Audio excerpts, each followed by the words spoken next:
Hi folks, and welcome to my first impressions video on Man of War Corsair. Now, what on earth is this? I can hear many of you asking. Well, I suspect some of you remember a Games Workshop tabletop game called Man of War.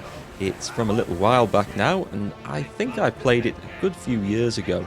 But basically this is the video game version of it, although there are some differences in how it plays. Basically, you play the captain of a ship set in the Warhammer fantasy world, and what you do with that ship is pretty much up to you. I'll read you a bit of a description from the developers whilst you check out some of the action I've played through in the background. Man of War Corsair is a video game of high adventure, naval combat and exploration based on the Games Workshop classic Man of War tabletop game. Play as a rogue captain of the Empire or champion of chaos, personally navigating your vessel in the third person across the Great Western Ocean while plundering enemy ships, visiting ports, trading and making legends of your deeds across the land and sea, engaging boarding actions with direct control over your captain, and take the fight to the enemy. So listed among the features of this game are sea-based warfare, as you can see going on in the background, a huge game world to explore with lots of ports and different empires and countries to interact with, lots of customizable vessels and weapons and characters as well. It's not just about piracy, you get to trade and fight with other captains, vessels and ports, and you can make the game more of a trading game if you wish to. There's quite a good economy which we'll get onto in a moment. You can hire all sorts of characters to fight with you, such as sharpshooters who stand on the top of the ship and snipe down. You also hire wizards and other magical beasts to do your bidding, and you can command allies from the different races of the world, also fighting deadly sea monsters and things like that. There's quite a lot going on in this. Now, I should say that the game is currently in early access and all these features aren't implemented yet. So far, I've been able to play through the tutorial and explore a bit more of the world and go off and do my own things, and I've been learning about it as I've gone along. And it's currently a single player experience, but player versus player, at least in some forms, is due to be added in the future. For example, I don't believe that it's going to be open world PvP. I think that the player versus player is going to be more sort of like battlegrounds matches or just set piece fights between different players or teams. I don't know much about that, but I'm looking forward to finding out more about that in the future. Now, I did say this is in early access still. It's planned to be in early access for about 4 months or so, and came into early access in the middle of April. So the footage you see now is likely to change before the game goes live. The gameplay experience will be a bit different. There'll be tweaks to graphics and gameplay and features and all sorts added. And just as I mentioned that, they've actually put in quite a big update on the day I am recording this video. So that's quite typical. So this isn't going to be a full review, it's just going to be a bit of a first impressions, and I'm going to bring you more footage on this game as it develops and as it gets nearer to its release date. Now, whilst I've been playing, you can only choose to play as humans, starting off as an Empire captain, but more races will be added as the game goes on. In fact, they may have already added some in by the time this update's gone through.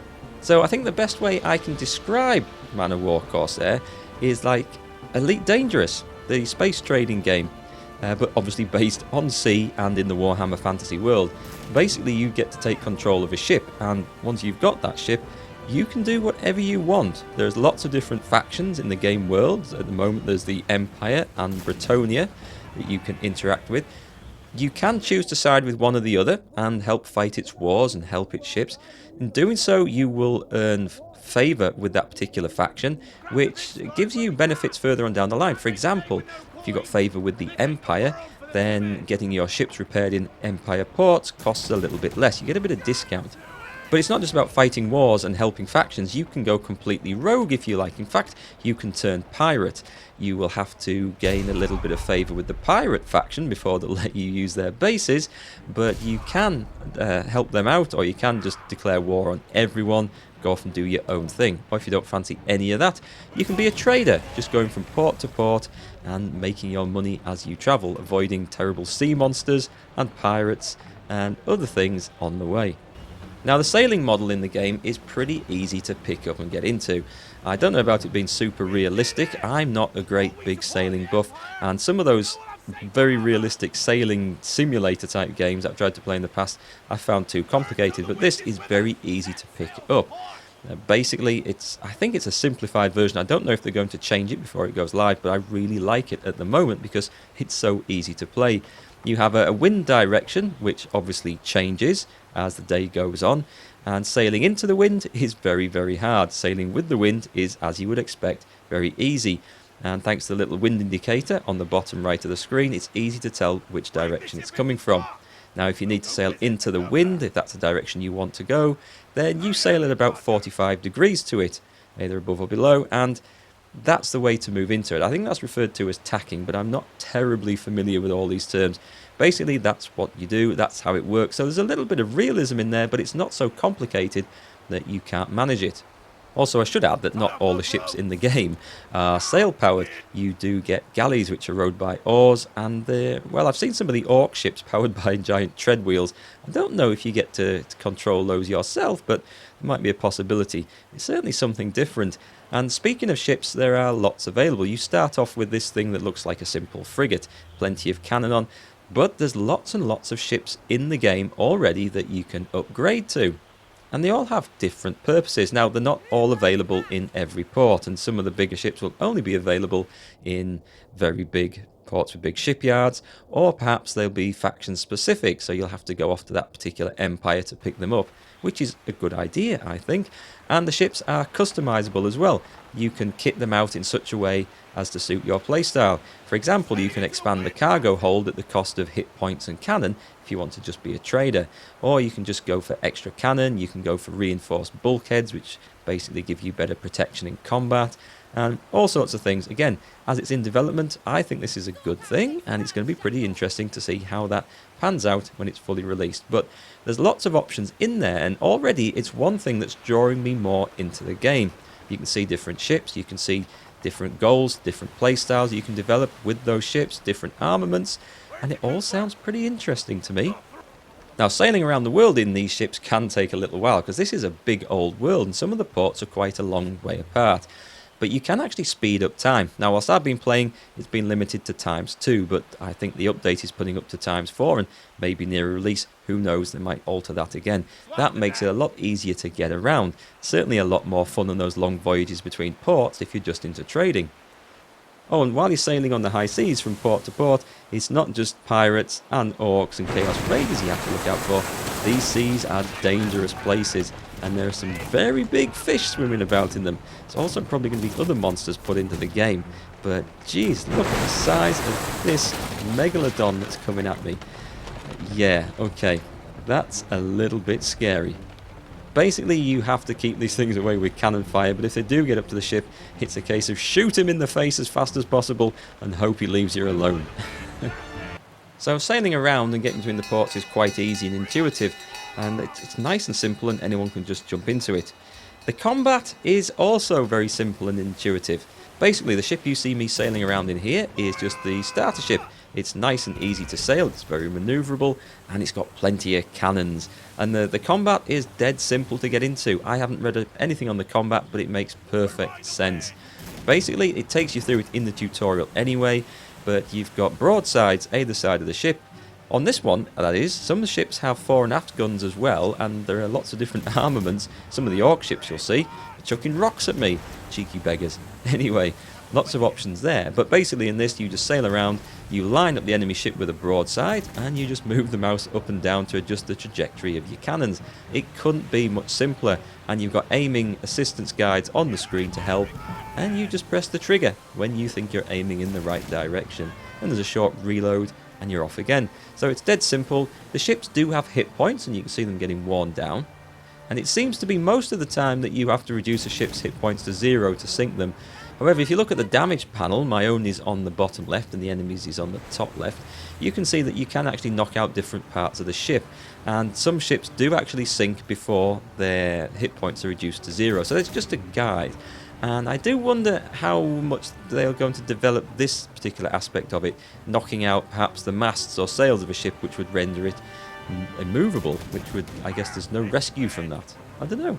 Anyway, it's there, it's an option, it works pretty well at the moment. It'll be interesting to see how it develops, but combat is just pretty simple to get into. Although, you've got to be careful when you start off and just out of the tutorial, because you can get into fights that you just can't handle at the start of the game.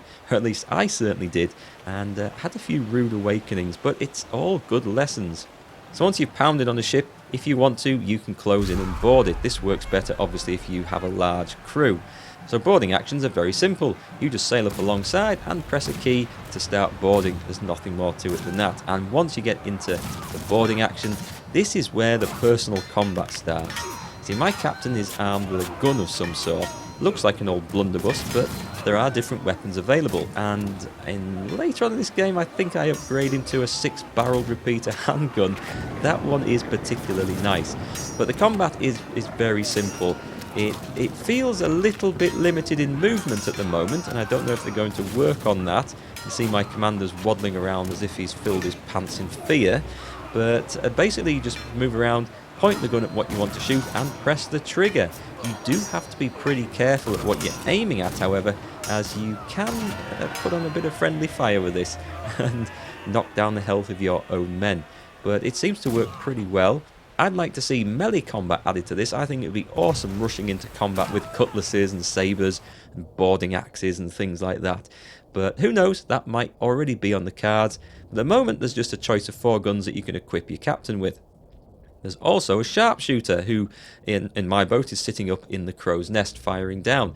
And you can take control of the sharpshooter if you wish. He's armed with a long rifle, which gives a bit of a zoom in and a bit more accuracy. It's quite a nice weapon, but again, you've got to be very careful. And when I was playing this to start with, out of interest, I did wonder if you could inflict friendly fire and shot one of my own crew, which turned the entire crew against the sharpshooter, and they hacked him to pieces, or shot him to pieces. There didn't seem to be any way I could do anything about that after it started, so do be careful what you're pointing your gun at. There's a lesson for us all in there, folks. Now, the ports are worthy of a mention because there is an awful lot going on in them. It's basically where you trade between, where you pick up quests, where you hear rumours, and you can also hire crew, obviously, but go down, get your ship repaired, nip into the tavern and hear all sorts of rumours from the unsavoury types that hang out in there, perhaps buy some treasure maps. There's all sorts of quests and jobs that start off in ports, but not all of them pan out quite how you expect. For example, I thought I was rescuing a load of people fleeing from a plague from one particular city, and it turned out that on the voyage to where we were going, they all hatched out into zombies and had a bit of a scrap with me. So I didn't get paid very well for that one, as you can imagine. But it's all part of the game, all part of the fun. Now, the trading system is definitely worthy of a mention. I thought this was going to be pretty basic when I first looked at it, but there's actually quite a lot of stuff going on underneath that isn't immediately obvious. In the tutorial, for example, it just tells you to buy a bit of food from the starting port, and when you sail to the next one, where you're going for a mission anyway, you just drop it off and make a few gold, and it seems like a very simple thing, but actually there is a bit more complex supply and demand system in play here. For example, you dock at a port, and once you look closely at the goods on offer there, you can see that some are actually in demand, and if there's a current demand you'll get paid a higher price than if you're just dropping stuff off the store at the port. And also there's also local production. Now, things that are made locally means they're going to be in less demand, and also they're going to be cheaper. So you need to start looking out for ports which are producing goods, and then try and find a port which generally has that one in demand. But it's not just a case of loading up with as much as you can, because if you start selling too much of a good in a particular port, then the price goes down, especially if you sell more than there is demand for it. And it's possible for the price to be driven down so much that you're no longer selling at a profit. So it's not just a case of making boring trading runs between two places where one supplies and one demands and just repeat ad infinitum until you're rich, because, well, that's not going to work. So I really like that. There's a lot of games that don't implement a model like that, and you just repeat the same trade run until you've got all the credits in the world. This one has a bit more complex economy, and I like that at the moment, and it'll be interesting to see if that's developed any further. I like the option of trading. It's a nice break from other aspects of the game, and some people just prefer that all out. But generally trading games get a bit dull for me, but if they're going to be kept interesting like that, and you're going to have to think a bit more about it, that's definitely a good sign. Now, I just read the patch notes for the update that has just been released, and you will be able to attack ports in the future. This is probably going to be suicidal in the starter ship, so you probably want a pretty big ship to do it. And different ports, different sizes, are going to have different levels of defences, obviously. And you're going to make yourself a few enemies by attacking port, so you choose your targets carefully. But if you do attack and capture a port, and it's going to involve knocking over the tower defences that are protecting it, then you've got the option of looting it, you've got the option of pillaging it, which I think scavenges parts for your ship and repairs it. Well, there's various options once you've done that. I haven't actually tried that out, but I'm looking forward to having a go at that when I get back to playing the game. Now, when I first played this game, it looked a little bit basic in its style and gameplay, but the more I've played it, the more I've really got drawn into it, and I'm quite interested to see where it's going to go. It's not as simple as things first appear, like I mentioned about the trading. There's a lot more in-depth stuff going on behind the scenes there. And the world is also more dynamic than first appears, with enemy fleets, or various faction fleets, roaming around and doing stuff. I quite fancy trying out all the different ships. It's going to take a little while to earn that money, but I like the world that we've got here at the moment. It looks good to explore, and I think I'm going to have a bit of fun doing this. So folks, that's my first impressions of Manowar Corsair by Evil Twin Artworks during its very early stage of the early access. I've always fancied myself as a bit of a pirate, so this game is definitely interesting to me, and I'm certainly going to be playing it a little bit more. So if you have any questions at all of stuff you'd like to see, or anything you're interested in, then please do comment down below. Let me know what you think of the game, what it looks like, and whether you might be interested in seeing more of it. Also, if you've got any questions about how things work, let me know down below, and I shall try and answer them as best I possibly can. So that's it for now. Thanks very much for watching and your interest, and I'll catch you on the next one.